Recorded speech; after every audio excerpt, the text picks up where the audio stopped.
si Teacher Ann. Ako ay simpleng guro, hindi mayaman, kaya wala akong yamang pwedeng ibigay sa aking mga mag-aaral. Pero yung maging all-in-one para sa kanila ay sapat na o higit pa sa kayamanang pwede ko ibigay sa kanila. Mahal ko ang mga estudyante ko bilang isang guro, kaya sa abot ng aking makakaya, hindi ko ipagkakait yung kaalamang meron ako.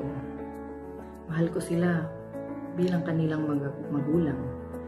Kaya huhubugin ko silang maging mabuting tao para sa hinaharap ay makatulong sila sa iba. Mahal ko din sila bilang kaibigan.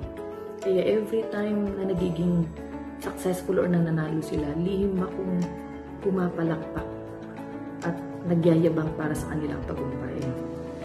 Mahal ko ang mga mag-aaral na parang aking mga anak.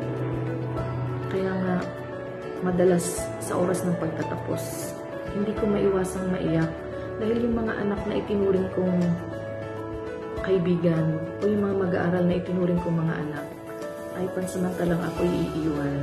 Yun ay dahil sa kailangan nila magpatuloy sa kanilang pangarap.